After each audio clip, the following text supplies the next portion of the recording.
Ernar, þá það tveir risastóru leikir fyrir Ísland. Hvernig tilfinningin að fara inn í þennan glugga? Bara mikil spenna og já, bara allir vel peppaðir í þetta. Já. Bara stærstu leikir sem landsliðið hefur spilað örugglega í langa tíma, þannig mjög spenntir. Mikil heiður að fá að taka þátt í þessu verkefni með liðum? Já, bara algjörlega, þú veist, það er ekki alltaf sem maður er möguleika að komast á HM og þannig þetta er bara geggjað.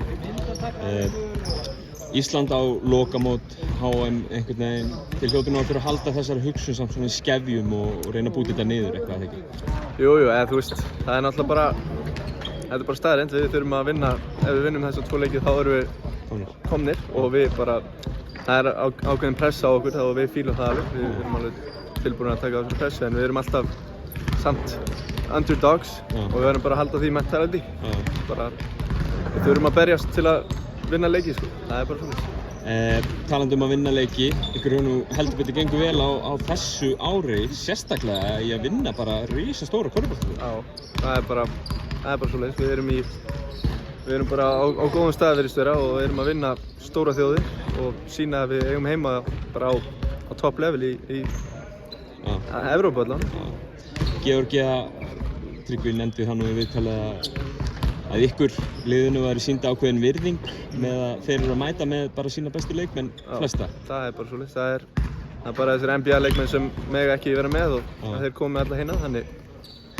En hvernig líst þér á Georgiu liðið? Þetta virðist vera stórir og sterkir gæjar, sko. Það er bara, mér líst ágætlega á það, sko. Ég held að við getum hlaupið á það og þá geta þeir átt í erfiðleikum með að díla við okkur. Við erum litlir og hraðir og það er orka í okkur, þannig ég held að það sé okkar styrkleiki.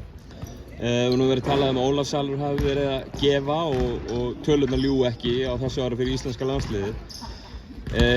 Tryggvi með risastóran leik á móti Ítalíu og eitthvað en þeir eru að koma hingað í Laugardalshöllina núna í þennan leik. Þetta er nú staðar sem þú þekkir. Þér líður vel hérna, eða ekki? Mér líður vel í höllinni og ég held að flestum bara líður mjög vel í höllinni. Það er geggjur stemning hérna. Það verður fullt hús, uppselt skilst mér, þannig ég er bara mjög spenntur. Frábært. Takk fyrir. Takk svo.